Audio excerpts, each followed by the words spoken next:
So welcome back, everyone. So I know it's been a minute. By a minute, I mean a couple months, like 2 or 3 months, I think, at this point since I uploaded a video.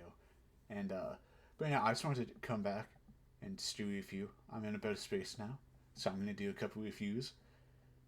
But just watch out for the other review. I was gonna do a book review, but today I'm gonna do a review. I'm gonna try to make it spoiler free, just because I know it's yeah. So this is gonna be a spoiler free review of Deadpool and Wolverine.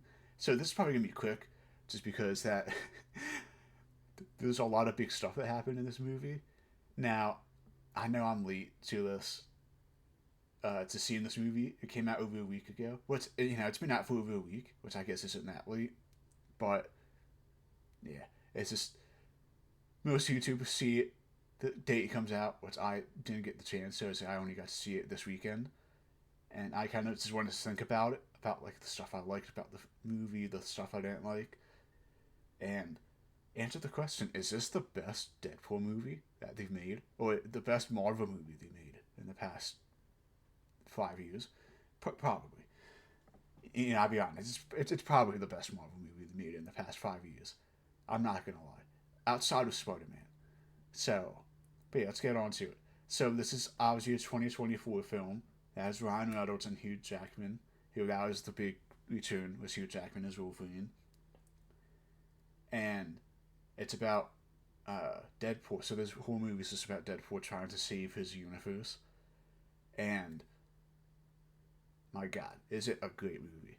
So this times I forgot, at least for me, I kind of forgot the plot of the movie because of the fact that they were trying to do so much with it, and or just so much like cameos and so many things going on, like else going on, that sometimes, like at least for me, I kind of forgot. I kind of forgot the plot of the movie at times because it was like, oh, that's right, like he's trying to save his universe from being snapped up and gone forever.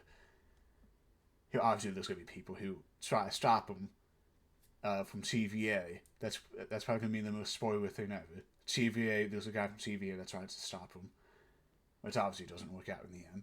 But it is so. I loved this movie. I thought the humor was amazing as usual because I think that. So Ryan Reynolds, I think, is just perfect for Deadpool. Which they did put that in the movie that that Ryan Reynolds was a fan of Deadpool even before he got the job. Like he really wanted to do Deadpool, which they brought up at the end of the movie.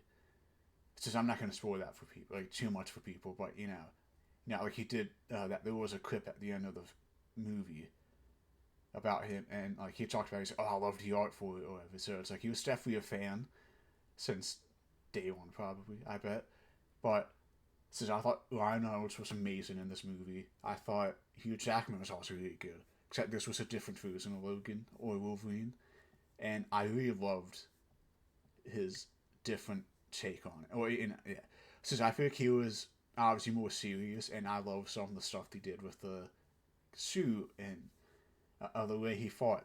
So see, I feel like that the way he fought was like so great because it's like, oh, this is like what they did in the comics, and same with his suit. Like, I loved his suit, and so that's like all of them. So see, I loved all the suits they had, and so I loved all the cameos in the movie, and I'm actually going to give this a 9.5 out of 10 because I thought this was such a great movie, and I thought it was hilarious, and I, I'm hoping that Ryan Reynolds can somehow convince Marvel to make another Deadpool movie.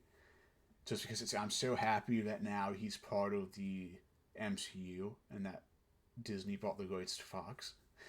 Or bought Fox, I should say that, like they bought them. Which they did make a few jokes about Fox in the movie, of course. If you guys know Deadpool. So I also loved a lot of the fourth wall breaks in this movie. And it's just, I just love everyone who was in this movie. So I think pretty much everyone was pretty good. It's the one thing I will say. So this is a little bit of a spoiler, but not really because they came out with a trailer for it, like a teaser trailer for it back a month or two ago. But I was a little disappointed with Sabretooth. So they kind of about a month or two ago they had a little teaser trailer showing off Sabretooth was gonna be back in the movie, and I was a little disappointed with Sabretooth. Maybe that's just me. Maybe you're just like, you're crazy, Matt, which I am. But this is my opinion. I was a little disappointed with Sabretooth in this movie, but like I did love that they brought back the original guy who played Sabretooth in this movie. I thought that was awesome that he came back, and that goes for a lot of people. Like I was really happy to see a lot of people come back and play roles that they played years ago, back in the Fox days. So I think that was awesome. But yeah, 9.5 out of 10. I thought it was funny. The action I thought was great. Good fight scenes, and it's, again, all the cameos that happened throughout the movie. I loved the cameos, and I feel like that this is a time where like a lot of the cameos actually kind of worked out a little bit, except for the Sabretooth one in my opinion, or even Toad. So I think Toad was a little disappointing too. So he was kind of hinted at in the trailers too, and I was kind of disappointed in Toad. But granted, like some of those old Fox guys, they never really had a chance. So if you've ever watched the old Fox movie, like Fox X-Men movies, yeah, just like that, some were good, some weren't, but like some of those characters I feel like definitely didn't get the right treatment back in the day. But it was cool to see them come back, 20 years later and do the same role. But yeah, it's a 9.5 out of 10. Till next time, it's your boy Matty.